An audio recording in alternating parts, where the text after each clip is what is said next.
तमाम KD viewer का KD में खैर मकदम।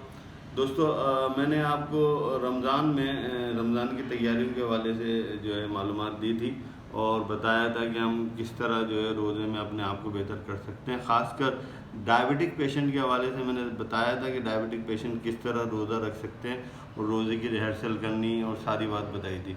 अब माशाल्लाह से अल्हम्दुलिल्लाह रोज़े तकरीबन पूरे होने लग रहे हैं, तो मैंने सोचा पहले ही आपको बता दूं कि जब ईद आती है तो ईद में बहुत सारे रोज़दार जो हैं एक गलती कर जाते हैं और वो चूँकि पूरे महीने के रोज़े रख रहे होते हैं तो फिर उनका खाना पीना ईद पे जो एक फ़ेस्टिवल है हमारा, बहुत ही इस्लामी फ़ेस्टिवल है, इनाम है रोज़दारों के लिए, तो वो क्या करते हैं कि वो खाना पीना बहुत ज़्यादा खा लेते हैं और ह्यूज अमाउंट में एक्सेसिव अमाउंट में जो है खाना खा लेते हैं, जिसके बाद उन्हें बहुत सारी प्रॉब्लम होती है।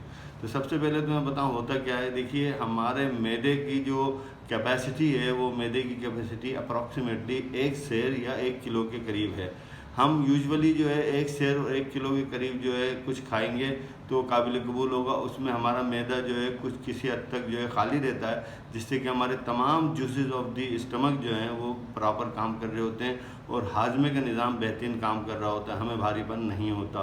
लेकिन हम जब बहुत ज़्यादा खाने लगते हैं, एक्सेसिव खाने लगते हैं, तो हमारा मैदा जो है कुदरत ने एक ऐसा उज़ू बनाया है जिसका अपना कोई शेप जो है नहीं है। वो अकॉर्डिंग टू द मीड या अकॉर्डिंग टू द कैपेसिटी जितना हम उसे खा रहे होते हैं, भर रहे होते हैं, तो वो अपने शेप को चेंज कर लेता है और वो 3 गुना बढ़ जाता है, यानी तकरीबन 3 किलो 3 सेर से ज़्यादा की जो है वो फूड स्टफ उसमें रख लेता है, लेकिन इससे ज़्यादा नहीं।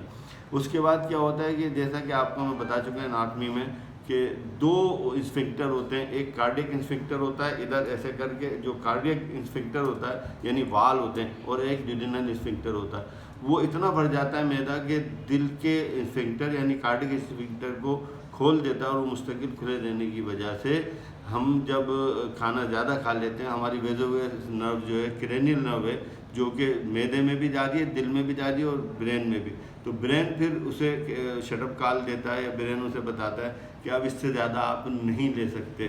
तो उस दौरानिए में क्या होता है, स्फिंक्टर खुल जाता है। जब कार्डियक स्फिंक्टर का काम ये जो कुछ हमने खाया वो नीचे चला जाए और उसके बाद ऊपर ना आए, लेकिन हमें खट्टी डकारें और बेल्चिंग और दूसरे ये है कि ब्लॉटिंग और कड़वे जो है वो कड़वा पानी मुंह में आना, या इवन ये है कि फिर नौजिया और फिर वॉमिटिंग भी सामने आती है। दोस्तों, इसके अलावा अगर ये सब कुछ ना हो तो मैदा इतना फूल जाता है कि हमारे डायफ्राम को थोड़ा सा उठाता है। जैसा कि आपको पता है कि मैदा जो है उसका फंडस जो है डायफ्राम के ऊपर है।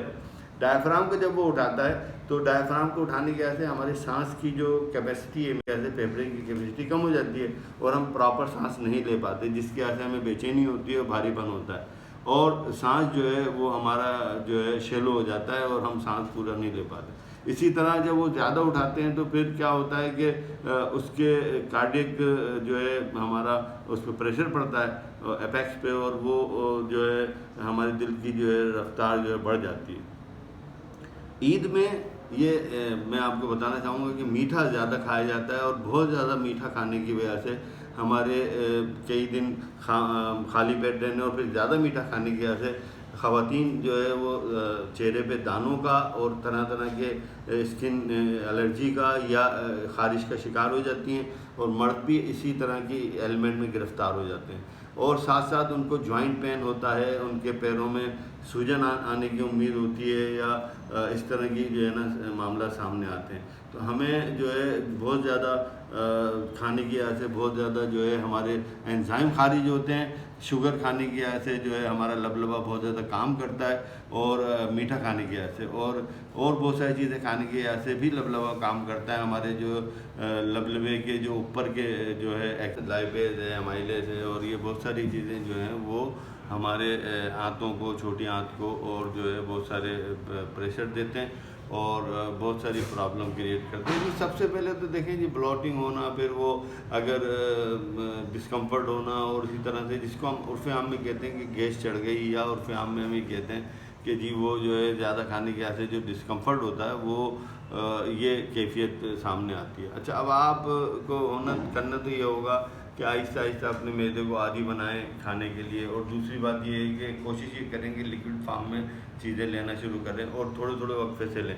लिक्विड फार्म में जो सबसे बेहतर चीज़ है वो जूसेज हैं, सूप है, ये बेस्ट है आपकी डाइट के लिए। अगर हम ये लेंगे तो ज़्यादा बेहतर रहेगा।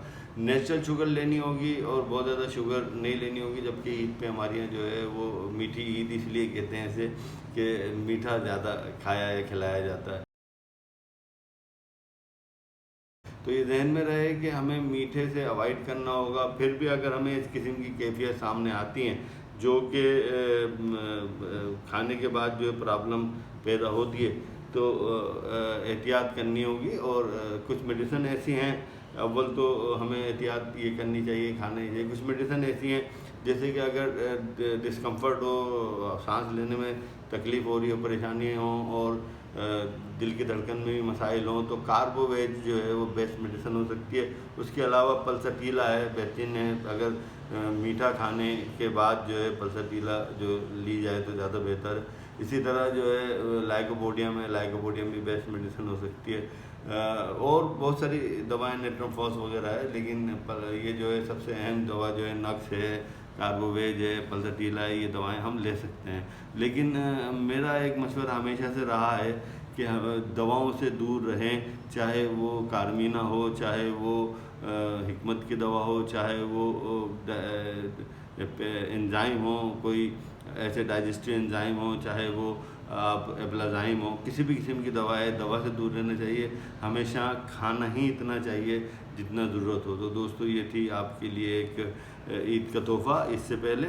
और तमाम लोगों को इंशाअल्लाह मैं बहुत जल्द जो है और तरह तरह की वीडियोज़ जो मैं दूंगा। तो मैं ये समझता हूँ कि अगर आप इन वीडियो को सब्सक्राइब करें मेरे चैनल को, तो उसमें बहुत सारी वीडियोज़ हैं जो कि आपको बहुत ही मालूमात देंगी।